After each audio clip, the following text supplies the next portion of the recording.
एक गांव में संपत कप्ता नाम के दो चोर रहते थे, जो दूसरे गांव में जाकर चोरियां करते थे, लेकिन अपने गांव में बहुत शरीफ बनकर रहते। एक दिन वो घने पेड़ के नीचे आराम कर रहे थे कि तभी पालमपुर गांव के हरिया और बंसी उस पेड़ के पास आकर एक दूसरे से बातें करने लगे। अरे बंसी भैया, सुना है कल मुखिया जी की बेटी की बारात शहर से आ रही है, क्या तुम्हारे पास दावत आई है क्या? हाँ हाँ हरिया भैया, मेरे घर तो आई है, तुम्हारे घर पर आई है क्या?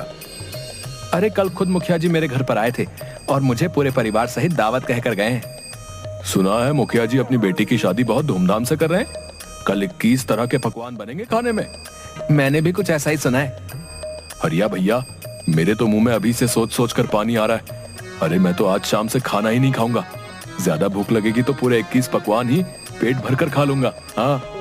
अरे बंसी भैया, भावनाओं में बहकर कहीं ज्यादा मत खा लेना, वरना पेट खराब हो जाएगा। क्या फायदा पूरे 21 पकवान के स्वाद के चक्कर में तुम्हें 21 दिन भूखा रहना पड़े। बात तो तुम बिल्कुल सही कह रहे हो हरिया भैया। वैसे कुछ भी कहो, आसपास किसी भी गांव में आज तक ऐसी शादी का इंतजाम नहीं किया गया जैसा कल मुखिया जी अपनी बेटी की शादी का कर रहे हैं। अरे भाई, लड़का कलेक्टर है, मुखिया जी ने इस शादी के लिए अपनी पूरी 10 बीघा जमीन बेची है और वो सारा पैसा शादी में ही खर्च कर देंगे। चलो हरिया भैया, अभी से तैयारियों में जुट जाते हैं। बंसी भैया, मुखिया जी के साफ साफ आदेश हैं कि समारोह में अच्छे और ढंग के कपड़े पहनकर आने, नहीं तो उनकी नाक कट जाएगी। इसीलिए कल हम दोनों को अच्छे कपड़े पहनने। सही कहा तुमने, मैंने तो पहले से ही शहर से अपने लिए एक कोट पैंट सिलवा लिया था। चलो अब चलते हैं। इतना कहकर वह दोनों वहां से चले गए। उनकी बात सुनकर संपत और कप्ता, जो कि पेड़ के पीछे उन दोनों की बातें चुपके चुपके से सुन रहे थे, उनकी आंखों में चमक आ गई। सुना कप्ता, पालमपुर गांव के मुखिया की बेटी की शादी कलेक्टर से हो रही है। इस गांव का नाम सुना सुना सा लगता है। अरे बेवकूफ, ये वही गांव है जहां पर कुछ महीनों पहले हमने जमींदार की बेटी के दहेज के आभूषण चुराए थे, जो शहर में बहुत महंगे बिके थे। याद आ गया, और तुमने उन पैसों में बेईमानी कर ली थी और मुझे मेरे हिस्से से कम पैसे दिए थे। याद आ गया। अबे मेहनत भी तो मैंने सबसे ज्यादा की थी, तूने क्या किया था? हैं? सिर्फ बारात में खड़े होकर अंग्रेजी में लोगों से बस हाय हेलो कर रहा था तू तो। तुम तो कुछ कर ही नहीं रहे थे, हैं? गांव की लड़कियों से नैन मटक्का कौन कर रहा था भाई? अगर मैं चेतावनी नहीं देता तो तुम उसी वक्त रंगे हाथों पकड़े जाते, और साथ में मैं भी। हाँ। अबे वो सब छोड़, कल उसी गांव की मुखिया की शादी है। सही कहा तूने संपत, इसका मतलब मुखिया ने खूब दान दहेज का प्रबंध भी किया होगा। अरे जब 21 तरह के पकवान खाने में बनवा रहा है तो बेटी के लिए सोने के आभूषण कितने महंगे महंगे बनवाए होंगे, हैं? हमें किसी भी कीमत पर उन आभूषणों को चुराना होगा, समझा? लेकिन कैसे, अगर हम दोनों पहचान में आ गए तो? ये तूने सुना नहीं, वो दोनों बेवकूफ क्या बोल रहे थे कि शादी में अच्छे से अच्छे कपड़े पहनकर आना है। अबे हम दोनों के पास अच्छे कपड़ों की कोई कमी है क्या बे? बढ़िया सा ब्रांडेड कोट पहनकर चलेंगे, कोई शक नहीं कर पाएगा, समझा क्या? और मौका देखकर मुखिया की बेटी के आभूषण वहां से लेकर चंपत हो जाएंगे। चलो गांव चलकर अभी से तैयारियां करना शुरू कर देते हैं। लेकिन हमें बहुत होशियारी से काम लेना होगा संपत भैया, क्योंकि हम दोनों कुछ महीने पहले ही उस गांव में चोरी करके आए हैं। अबे कुछ नहीं होगा, सबसे पहले तो अभी हम दोनों अपने गांव चलते हैं। पूरे 1 महीने से हम दोनों गांव में नहीं गए हैं। सारे गांव वाले समझते हैं कि हम दोनों शहर में कोई बहुत बड़ा बिजनेस करते हैं। कपड़े तो पहन लें। ये बात तो मैं भूल ही गया। चिंता मत कर कप्ता, हम दोनों ने अब तक न जाने कितने गांव और शहर में चोरियां की हैं। आज तक हम दोनों पकड़ में नहीं आए। अरे पकड़ना तो बहुत दूर की बात है, आज तक हम दोनों की थाने में तस्वीर भी नहीं लगी। इतना बोलकर संपत जोर जोर से हंसने लगा। उन दोनों ने अपने बैग में से शहर के कपड़े निकालकर पहन लिए और अपनी मोटरसाइकिल स्टार्ट करके अपने गांव पहुंच गए। वह दोनों अपने गांव पहुंचे ही थे कि तभी गांव की 2 व्यक्ति घसीटा और बल्ली ने उन दोनों को घेर लिया। कैसे हो संपत भैया? मैं तो ठीक हूँ घसीटा, तू बता, अब तो तेरी पत्नी तुझे घसीट घसीट कर नहीं मारती ना? तुम भी कमाल करते हो संपत भैया, तुम्हारी मजाक करने की आदत अब तक नहीं गई। क्या करें घसीटा, तुझे देखकर ही मजाक करने का मन होने लगता है। तेरी शकल ही कुछ ऐसी है यार। अरे वो सब छोड़ो संपत भैया, ये बताओ, मैंने सुना है कि शहर में मेट्रो रेल बहुत अच्छी बनी है। अरे बेवकूफ, वो मेट्रो रेल नहीं, वो मेट्रो होती है, मेट्रो। अरे हमारे लिए तो मेट्रो और मेट्रो क्या फर्क है भैया, है? अच्छा संपत भैया, मैंने सुना है मेट्रो रेल में बहुत सुंदर सुंदर कन्याएं भी नृत्य करती हैं भैया। हाँ बल्ली, शहर के लोग थोड़े खुले मिजाज के होते हैं। अरे संपत भैया, कभी हमें भी ले चलो ना अपने साथ एक बार शहर। हम भी एक बार अपनी आंखों से मेट्रो रेल का नजारा कर लेंगे और इसी बहाने अमिताभ बच्चन जी का घर भी देख लेंगे। अबे बेवकूफ आदमी, मेट्रो ट्रेन दिल्ली में है और अमिताभ बच्चन का घर मुंबई में है। ये क्या बात कर रहे हो संपत भैया? हम तो पिक्चर में देखे थे कि अमिताभ बच्चन मेट्रो रेल में सवार होकर अपने घर जाता है। अरे वो पिक्चर होती है बेवकूफ, अब मैं तुझे कैसे समझाऊं?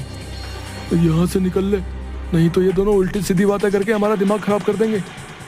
ठीक है बल्ली और घसीटा, हम दोनों चलते हैं। अगली बार हम तुम दोनों को अपने साथ शहर जरूर ले जाएंगे हैं और तुम्हें मेट्रो रेल जरूर दिखाएंगे हैं।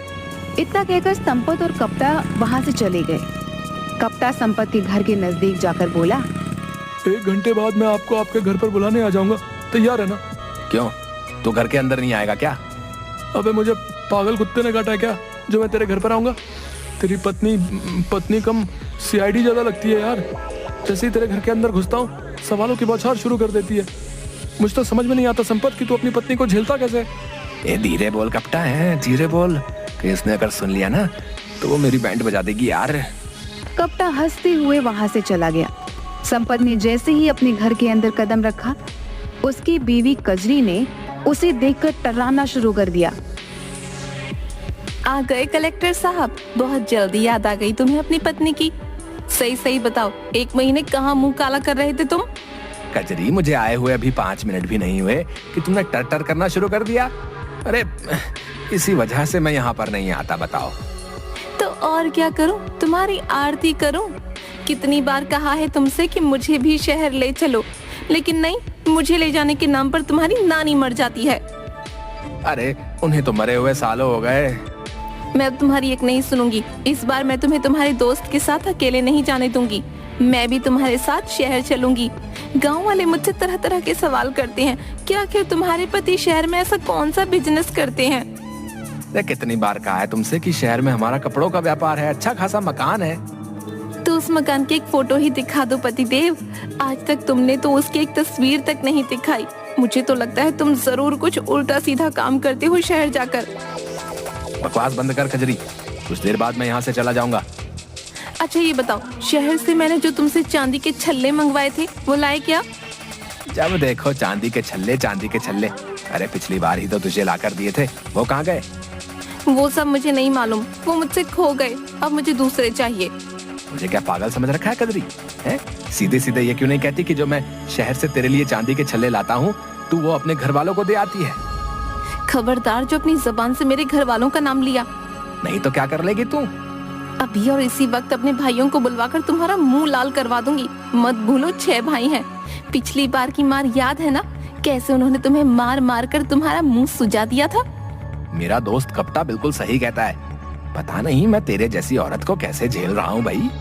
खबरदार जो तुमने उस कलमुहे करम जले दोस्त का मेरे सामने नाम लिया, निठल्ला कहीं का। उसकी तो आंखों में ही छिछोरापन झलकता है, छिछोरा कहीं का। बस कर कजरी, अब मेरा और ज्यादा दिमाग खराब मत कर। पति थका हारा आया है, पानी को तो तूने पूछा नहीं, उल्टा भाइयों से पिटवाने की धमकी देने लगी। जा जाकर मेरे लिए 1 गिलास पानी लेकर आ। संपत की बात सुनकर कजरी पैर पटकती हुई वहाँ से चली गई। थोड़ी ही देर बाद कप्ता संपत को बुलाने आ गया और दोनों पालमपुर गांव चले गए। अगले ही दिन बड़ी चालाकी से संपत और कप्ता शहर से आई बारात में शामिल हो गए। संपत आहिस्ता से कप्ता से बोला, बहुत होशियारी से काम लेना कप्ता, और हाँ, ओवर एक्टिंग करने की बिल्कुल भी जरूरत नहीं है। याद है ना पिछली बार तेरी ओवर एक्टिंग की वजह से हम दोनों फंसते फंसते बचे थे। चिंता मत करो संपत भैया, इस बार ओवर एक्टिंग बिल्कुल नहीं करूंगा। इस बार ऐसी एक्टिंग करूंगा कि यहाँ से चोरी करने के बाद हम दोनों सीधे मुंबई जाएंगे। और मुंबई में जाकर क्या करेंगे? अरे फिर फिल्मों में काम करेंगे और क्या। ये बकवास बंद कर कप्ता और काम पर ध्यान दे। मैं जरा इधर उधर देख कर आता हूँ कि मुखिया ने गहने कहाँ पर रखे होंगे। चल काम पर लग। इतना कहकर संपत वहाँ से चला गया। और कप्ता बारातियों में शामिल होकर बाराती होने की एक्टिंग करने लगा। तभी वहां पर मुखिया बारातियों का हाथ जोड़कर स्वागत करने लगे, मगर जैसे ही मुखिया की नजर कप्ता पर पड़ी, मुखिया कुछ सोचता हुआ बोला, आप तो इस गांव के नहीं लगते। अरे मैं भला इस गांव का कहां से लगूंगा, मैं तो बाराती हूँ। अब माफ कीजिएगा, एक पल के लिए मुझे ऐसा लगा जैसे मैंने आपको कहीं देखा है। जरूर देखा होगा, मेरी तस्वीरें अखबारों में छपती रहती हैं। वैसे क्या व्यापार करते हैं आप? मेरा कपड़ों का बहुत बड़ा व्यापार है और देश विदेश तक फैला हुआ है। प्रेस वाले, मीडिया वाले मेरी फैक्ट्री के बनाए हुए कपड़ों की तस्वीरें लेने आते रहते हैं और जबरदस्ती मेरे भी पीछे पड़ जाते हैं। मजबूरन मुझे भी एक आध फोटो खिंचानी पड़ती है और वो फोटो अखबार में छाप देते हैं। ऐसे ही कोई तस्वीर आपने अखबार में देख ली होगी। कप्ता की बात सुनकर मुखिया सोच में पड़ गया। तभी वहां संपत आ गया। संपत को देखते हुए मुखिया बोला, क्या आप बाराती हैं? जी मैं भी बाराती में से हूँ। क्या आपको कोई शक है? जी मैं तो बस ऐसे ही पूछ रहा था। क्या आपके गांव में बारातियों से ये सब पूछने का रिवाज है? हैं? मैं देख रहा था कि आप मेरे दोस्त से भी कुछ पूछ रहे थे। अरे आप तो बुरा मान गए।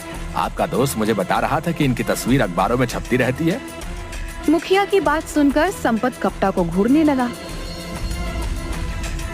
हाँ, हम दोनों का बहुत बड़ा पार्टनरशिप में कपड़ों का काम है। इतना कहकर संपत कप्ता का हाथ पकड़कर आगे बढ़ गया। क्या जरूरत थी इतनी लंबी लंबी डींगे हाँकने की? संपत भाई, मुझे कुछ ठीक नहीं लग रहा। मुझे लगता है कि हम दोनों को वापस चलना चाहिए। मुखिया ने किसी से कोई सवाल नहीं पूछा, सिर्फ उसने मेरी तरफ आकर ही मुझसे सवाल किया। मुझे लग रहा है कि मुखिया हम दोनों को पहचान तो नहीं गया। अबे दोनों यहाँ पर बारातियों में शामिल होकर खाना खाने के लिए नहीं आए हैं, चोरी करने के लिए आए हैं। मैंने पता लगा लिया कि मुखिया ने गहने कहाँ पर रखे। इस वक्त वहाँ पर कोई भी नहीं है। चल मेरे साथ जल्दी से। संपत और कप्ता लोगों की नजरों से बचते हुए मुखिया के उस कमरे में पहुंच गए जहां पर सोने के आभूषण रखे हुए थे। जल्दी से अपनी जेब से अपनी चोरी वाली अपनी बढ़िया पॉलिथीन निकाल और गहने उसमें रख ले। संपत की बात सुनकर कप्ता सोच में पड़ गया। अरे क्या सोच रहा है तू? इससे अच्छा मौका फिर नहीं मिलेगा। ये गहने लाखों रुपए के हैं। मुझे कुछ ठीक नहीं लग रहा है संपत भाई। लाखों के आभूषण ऐसे ही रखे हुए हैं, दरवाजा भी खुला हुआ है, पूरा घर लोगों से खचाखच भरा हुआ है। कुछ तो गड़बड़ है। अबे बेवकूफ, गड़बड़ तेरे दिमाग में। ऐसे मौके बार बार नहीं मिला करते। जल्दी से पॉलिथीन निकाल। कप्ता ने अपनी जेब में से एक पॉलीथीन निकाल ली और देखते ही देखते मुखिया के सारे गहने उसमें भर लिए और नजर बचाकर सीधे मोटरसाइकिल पर बैठकर वह दोनों फरार हो गए। ये मोटरसाइकिल शहर की जगह अपने गांव की तरफ क्यों ले जा रहे हो? अबे रात का समय है, पहले हम लोग अपने गांव चलेंगे और सुबह ही शहर की तरफ निकल लेंगे। अभी अगर हम लोग शहर की तरफ जाएंगे तो हमें ढूंढने के लिए वो मुखिया पुलिस को जरूर शहर की ओर ही भेजेगा, समझा? कुछ ही देर में संपत अपने घर पहुंच गया। मैं आज तुम्हारे घर पर ही सोऊंगा। अबे तुझे तो अपनी भाभी से बड़ा डर लगता है। मैं सब जानता हूँ। जब तक मैं सुबह आऊंगा तब तक आधे गहने तुम पार कर लोगे। अब मैं भरोसा नहीं कर सकता। हाँ, इसका आधा आधा होगा। अबे जब चोरी कर रहे थे तब तो बड़ा दयावान बन रहा था, हैं? और जब चोरी करने में कामयाब हो गए तो अचानक तुझे तेरा हिस्सा याद आ गया है बे? तू कभी नहीं सुधरेगा। चल ठीक है, आजा चल। संपत की पत्नी कजरी जाग रही थी। संपत और कप्ता को देखते ही बोली, आ गए? तुम तो कह रहे थे कि तुम कुछ दिनों बाद आओगे, और ये तुम्हारे हाथ में क्या है? ये कितनी बार कहा है कजरी, हैं? कि ज्यादा सवाल मत किया कर। हम दोनों सुबह ही यहाँ से चले जाएंगे। संपत ने इतना कहा ही था कि तभी पूरे गांव में पुलिस के सायरन की आवाज गूंज उठी। पुलिस के सायरन की आवाज सुनकर संपत और कप्ता दोनों बुरी तरीके से घबरा गए। अरे, पुलिस के सायरन की आवाज सुनकर तुम दोनों के चेहरे पर पसीना क्यों आ रहा है? तुम दोनों क्यों घबरा रहे हो? कजरी ने इतना बोला ही था कि तभी कुछ पुलिस वाले संपत के घर के अंदर घुस गए। उन पुलिस वालों के साथ लमपुर गांव का मुखिया भी था, जो संपत और कप्ता को गुस्से से देख रहा था। मुखिया ने इंस्पेक्टर की ओर देखकर कहा, गिरफ्तार कर लीजिए इन दोनों को। देखिए, इनके हाथ में जो पॉलिथीन है उसी में गहने हैं। आपको ये बताने की जरूरत नहीं है मुखिया जी। हमें तो इन दोनों की लोकेशन आधे घंटे पहले ही मिल गई थी। इतना कहकर इंस्पेक्टर ने संपत के हाथ से पॉलीथीन छीन ली और हथकड़ियां लगा दी। ये सब क्या है? लगता है तुम्हें अपने पति के कारनामों के बारे में नहीं मालूम। मेरे पति बहुत बड़े व्यापारी हैं, शहर में कपड़ों का व्यापार करते हैं। ये कोई कपड़ों का व्यापार नहीं करता, बल्कि ये और इसका साथी दोनों मिलकर चोरी करते हैं। इतना कहकर मुखिया संपत और कपटा की ओर देखकर बोला, तुम दोनों सोच रहे होगे कि आखिर मुझे कैसे पता लगा कि तुम दोनों यहाँ पर छुपे हो, हैं? चाहता तो मैं तुम्हें उसी वक्त पकड़वा सकता था जिस वक्त तुम मेरी बेटी के गहने चुरा रहे थे। अरे हम तो तुम्हारा कल से ही गांव में आने का इंतजार कर रहे थे, समझे बेटा? क्या मतलब? पिछली बार तुमने जो जमींदार के घर पर चोरी की थी ना, हम तब से ही तुम लोगों के ऊपर नजर रखे हुए थे। हाँ, हमें यकीन था कि तुम मेरी बेटी की शादी में जरूर आओगे, इसीलिए हमने गांव में आसपास सभी जगह ये खबर फैला दी थी कि मैं अपनी बेटी की शादी बहुत धूमधाम से कर रहा हूँ। मुझे पता था कि तुम मेरी बेटी के गहने जरूर चुराने आओगे, इसलिए मैंने पहले से ही इंस्पेक्टर की मदद से गहनों में जीपीएस ट्रांसमीटर लगवा दिया था। तुमने जैसे ही गहने चुराए हमें पता लग गया, लेकिन हम सब देखना चाहते थे कि आखिर तुम दोनों हो कौन और रहते कहाँ हो। हमें माफ कर दीजिए, हम आइंदा कभी चोरी नहीं करेंगे। वो तो तुम वैसे ही नहीं करोगे, क्योंकि जेल में तुम कोई चोरी कर ही नहीं पाओगे। इंस्पेक्टर ने संपत और कपटा को गिरफ्तार करके जेल में भेज दिया। अगले दिन संपत और कपटा की सारी हकीकत सारे गांव में पता चल गई कि वे दोनों शहर में बिजनेस नहीं बल्कि चोरियां किया करते थे।